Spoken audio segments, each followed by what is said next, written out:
Greetings, salutations, and good now. I'm astrologer Kevis Major, doing it major, and welcome to our weekly astrology forecast for January 28th up until February 2nd. This week, we're going to have some transformative energies as Mercury shifts into Aquarius. We're going to be having a powerful new moon in Aquarius, and Venus is going to be meeting Neptune in dreamy Pisces. So, some interesting themes are going to open up. We are going to have some unique challenges, which is going to give us the opportunity to rise and do it major. All right, so let's start with January 28th when Mercury enters Aquarius. Now, Mercury rules or is responsible for our thinking, our communication, our mental faculties, so mental agility, mental clarity, mental processes, how we, process information and even communicate and, say how we think. So, Mercury moving into Aquarius, the sign of innovation, change, forward thinking, progress, humanitarianism. Aquarius also has a sort of mischievous, rebellious, mysterious element. And so, with Mercury, our, communication and our analytical faculties moving into Aquarius, we could be just favoring rational logic, however, unconventional ideas, something a bit outside of the box with the aim or goal of progress or pushing us forward and being a bit, inclusive because Aquarius does have that sort of collective or humanitarian aspect. On the flip side, however, that could look a bit tribal because Aquarius is sort of, community focused, community driven. And, with Mercury being there, being analytical, over analytical, all of the labels and boundaries, the Saturn influence of Aquarius is, prominent as well.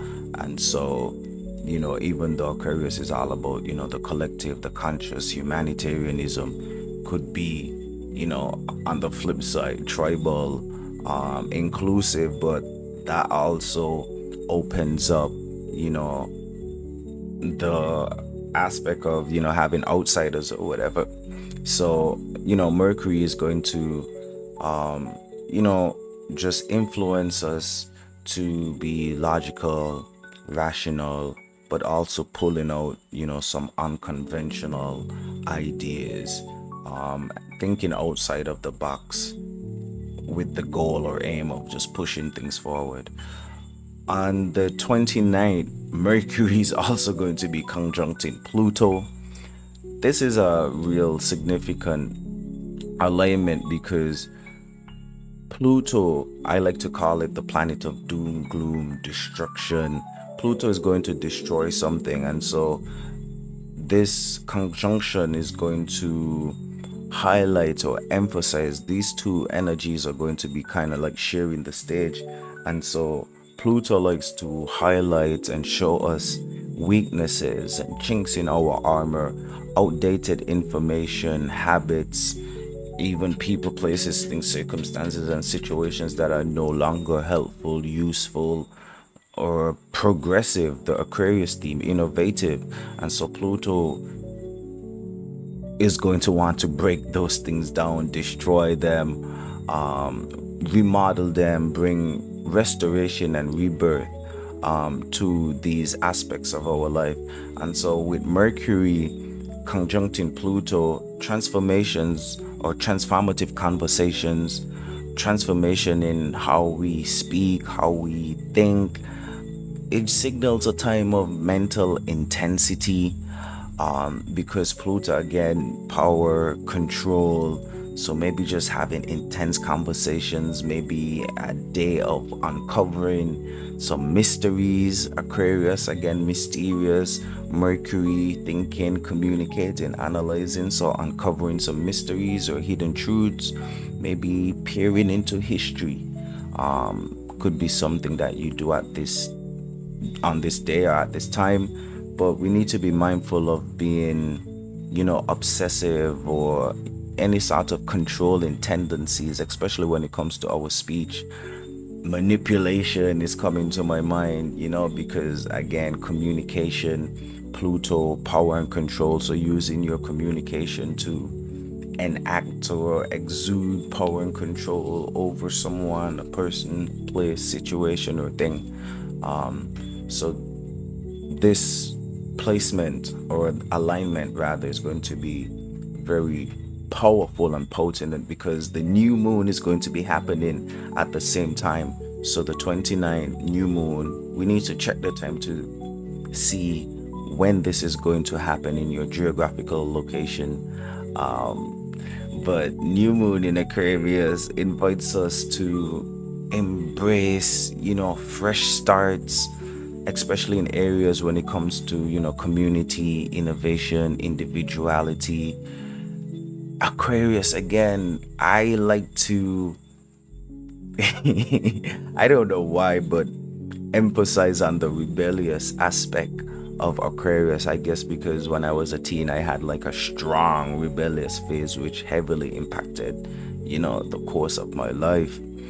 But again, with this new moon in Aquarius, is there something that we need to rebel against or go against? Some significant change, around the moon time classically, that's a time of, a new slate and setting new intentions. And so there's going to be a major stellium around the 29th with Pluto, Mercury, and Moon. So again, you could be having real transformative conversations or just an intense mental experience, where things could be surfacing, whether it is some information or just an experience that is, I don't want to say life changing, but it is the start or the seed that is planted that could bloom into, a life altering or life changing experience. And so, around this time, the 29th is a great time of just setting new intentions, new goals, just creating a new moon for yourself, just to go forward. Another placement that is going to assist or emphasize, this sort of theme of I don't want to say a new slate, but just kind of setting or recommitting, you know what I mean? Just recommitting to your journey. And, this recommitment could mean, okay, let's make some new plans, let's make some alterations, let's make some changes, let's course correct, because what we were doing wasn't necessarily, working to our benefit, or it wasn't the most efficient. So again, this time is a time of just like adding tweaks, and changes that could really, push us forward. This Aquarius season again is about problem solving, and just forward momentum. We have the node retrograding out of Aries back into Pisces. And so the node, if it speaks towards karmic shifts or our spiritual path, or how we go about moving towards our spiritual path, this shift from Aries into Pisces, it takes us away from bold individuality where we have to really assert ourselves. The focus is more on spiritual growth, spiritual maturity, or if you don't want to use the word spiritual, let's use the word emotional growth, emotional maturity, emotional healing. There's certain things that we need to take care of, and that comes through discipline, and discipline comes through maturity, in some way, shape, or form. And so, in my mind, this node going back into Pisces, yes, Pisces is all about, idealism, fantasies, dreams, faith, hope, optimism. However, it takes maturity for us to actually attain any of this Piscean influence, for us to experience our fantasies, experience our wildest dreams. We need to be realistic, so it takes a level of maturity. We have on the 30th Uranus moving direct in Taurus. In my last, well, I don't think it's my last video, but in one of the videos I did recently, the Aquarius video, I said that this Aquarius season, in my opinion, is about progress, forward momentum, moving things, you know what I mean, forward. All right. And so with Uranus going direct, this again emphasizes breakthroughs, the end of the retrograde cycle or process, and just clearing the path for progress. When we talk about Taurus, we talk about finances, stability, we talk about property, acquisitions, our value, our worth, innovative projects, things that are long lasting. Taurus is a fixed earth sign. And so when we see Uranus going direct in Taurus, we are looking for changes, we are looking for breakthroughs, we are looking for a revolution when it comes to our stability, our security, our prosperity, our finances in some way, shape, or form. Uranus is in its detriment in Taurus, which makes the changes slow. Uranus is also an outer planet, so the influences are more generational. However, there's a heavy, emphasis on tangible results. So whether it's, getting from point A to point B, or whether it's going from 0 to 1,000,000, this direct motion is a great indicator of just, progression when it comes to the earth quality, our stability, our security, and our, what's the other word? You know what I mean. All right, let's go to the 1st of February, where Venus is going to conjunct Neptune.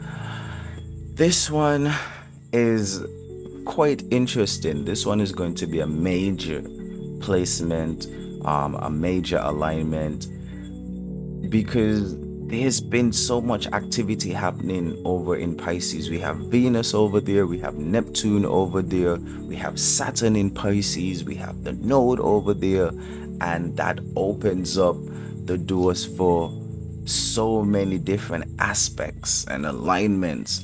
Venus, I like to describe Venus as the planet that controls our cravings, our desires, the things that we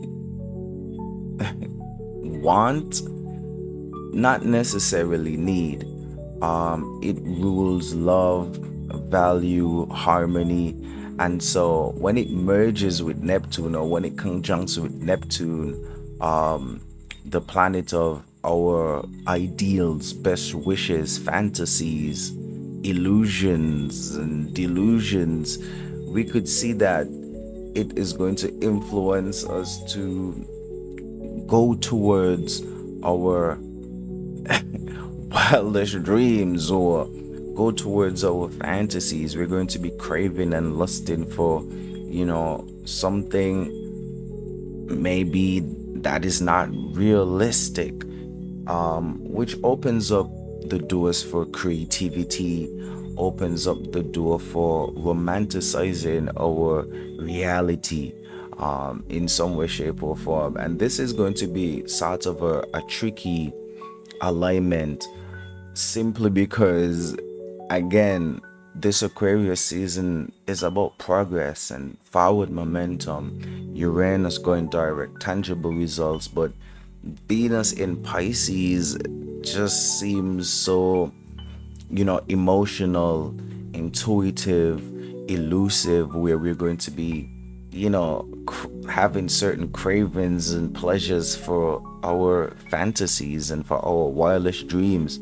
And so, yes, this opens up opportunities, or it it urges us to have faith. It urges us to, believe, taps us into our more spiritual elements. However, we could be sort of distracted if we don't use these energies or influences wisely. I would like to just, really just dig into this alignment because I feel like it's going to be major. It opens up the theme of creativity and romance. Compassion is on the table, but I just feel like, just having, let me see if I could bring an example. Is like, I don't know. I guess one of my wildest dreams would be to vacation for 6 months of the year, right? So at this point in time is either you have it or you don't have it. I could afford to vacation 6 months of the year or not vacation 6 months of the year. And so while I may be, craving or having the desire to, feel fulfilled in that particular activity, traveling and vacationing for 6 months of the year, I might be, doing a lot of things, making a lot of compromises and sacrifices to attain that fulfillment, using a lot of creative measures, using a lot of artistic measures, using, just being adaptable, flexible, and changeable to accomplish that task. Or I could romanticize my reality and just get comfortable in, the situation that I'm in. Because, again, Neptune could make us a bit delusional in, a situation and see the brightest side of, the circumstances that we're in. So this placement could be good or bad, just depending on, how you play the cards that you're dealt. Let's talk about the opportunities and challenges that, we could arise, and some practical actions that we could take this week. For the most part, we're going to have Sun trine in Jupiter retrograde in Gemini. This is going to be around the 30th of January. This is a great opportunity because the Sun, again, how we act, our ego, it's just propelling us forward. And this trine with Jupiter is about, expansion, growth. Even though it's in retrograde, allowing us to reassess, and just, that RE energy of kind of like going over things, and, whether it is relearning or reconnecting or reevaluating or re-estimating or revisiting, that RE energy retrograde, we still are going to benefit from, the expansion and the growth that, this aspect has to offer. So this is a great opportunity. January 30th. January 28th, Mercury sextiles the node. So this is supporting your thoughts about, your purpose and your soul journey. We spoke heavily earlier about the node retrograding back into Pisces, And so with Mercury in Aquarius sextiling, just the way we are thinking, progressively, with the node back in Pisces, tapping us into that spirituality, helping us to really emotionally connect with, our purpose. And we're going to have some time to soak in that vibe, until we move forward again, a direct motion with the node. On February 1st, Venus is going to conjunct Neptune. This is when, all of this craving and lusting for our fantasies are going to be at its highest. This is what opens up, the artistry or the creativity, for us to really go towards our fantasies. And so I know classically, Pisces, Neptune, Venus, people just be like, oh, emotional connections, and it makes you artistic and opens up, influences for spiritual practices or whatever, right? But when you look at it, like, Venus is just like cravings, desires, things that you kind of lust for. It deals with, feeling fulfilled. And Neptune, again, idealism, fantasies, dreams. So how do you get fulfilled by a dream? You stay in the dream. You kind of want to have like a vivid dream. It kind of makes you passive, and not active, where you could just be, kind of living in a fantasy world or just romanticizing your experiences. So again, we need to balance this, because the delusion that Neptune brings is important, because it allows you to be, again, confident, just because you have, that emotional connection, you have that faith, that optimism in, what you're trying to attain and how you're trying to go about it. However, I'm saying, like, if you're way too far out of reality, that couldn't be a good thing, could it? The challenges this week, we're going to have Mercury conjuncting Pluto. Is this so much of a challenge, or is it more of an opportunity?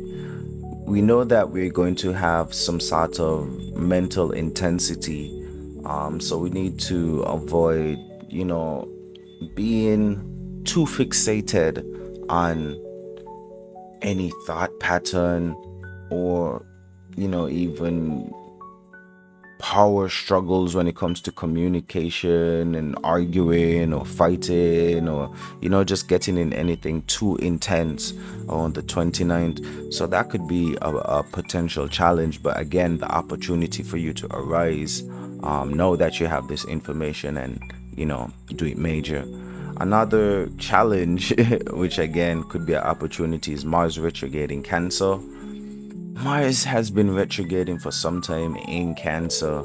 Mars doesn't necessarily like to be here, but again, it gives us the opportunity to just nurture some goal, nurture some passion, nurture some talent that we have, and polish it up and make it shiny, so that when we have the direct moment, or when we have the moment, we could shine, and we could present our gift to the world, in the truest, most nurtured, polished form. And so we continue to do this as Mars retrogrades in Cancer. Let's see, for the specific signs, the air signs, let's see what we have for you. Gemini, Libras, and Aquarius are heavily going to be influenced by the new moon. The new moon is a time for all, so no sign is excluded. However, because this new moon is going to be Aquarius, it's going to be trining with the Gemini and Libra sign. So, new moon in Aquarius revitalizes our social and analytical pursuits.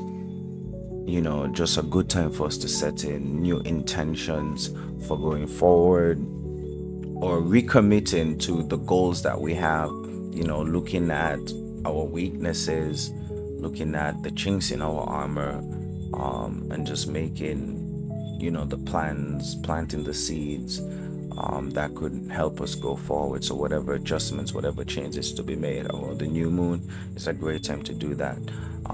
Particularly for the air signs, Gemini, Libra, Aquarius, just expect some breakthroughs when it comes to, I guess, communication, social or group dynamics. You're going to be the influencers at this point in time of what to do and what not to do.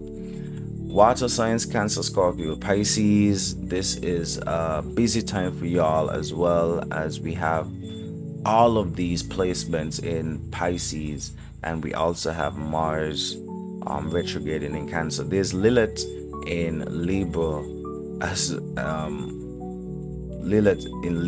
well. Sorry, that was for the Aquariuses.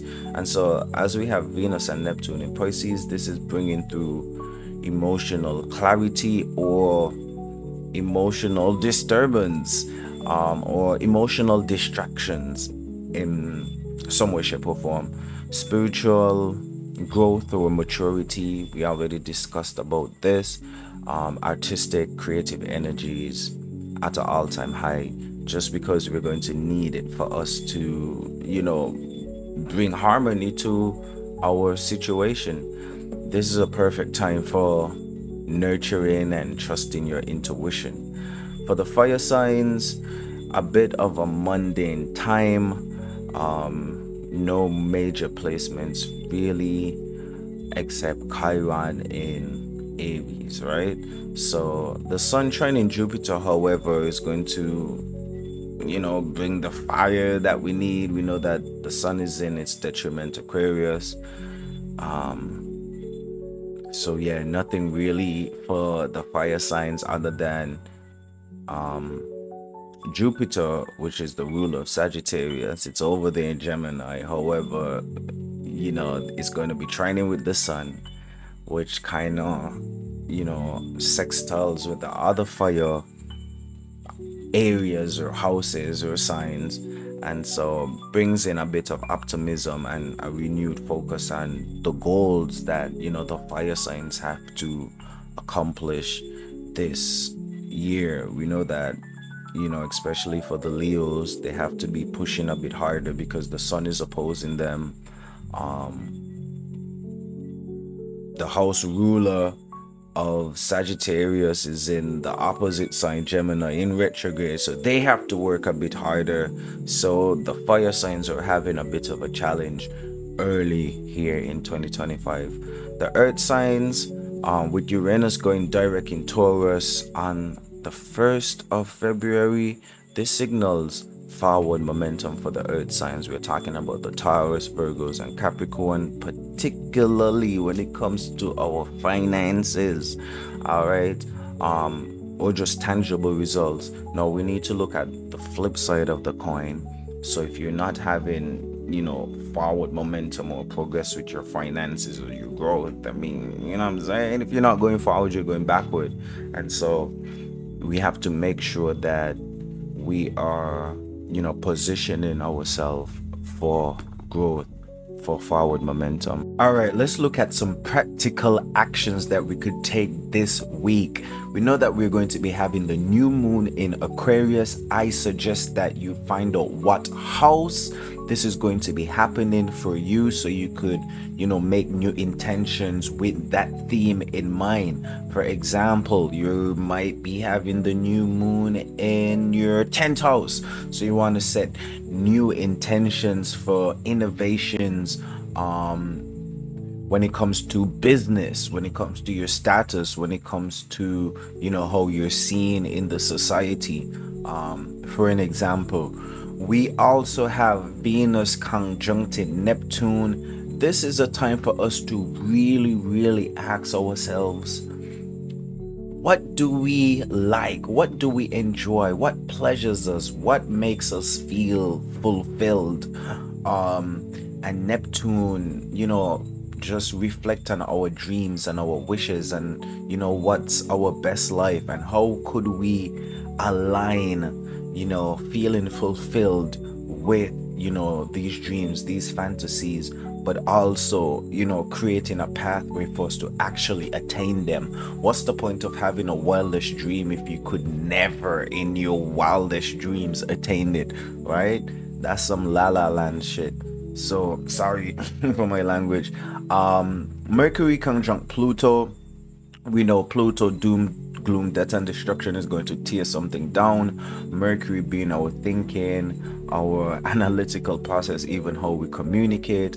And so maybe this is a good time for us to do a bit of journaling, meditation, or just deep thoughts about, where we are, what we want, and how to move forward. Again, Uranus is going to move direct, so this, or just before this happens on the 1st of February, maybe we could spend some time thinking or reflecting on our long-term goals and, just how we're going to get there.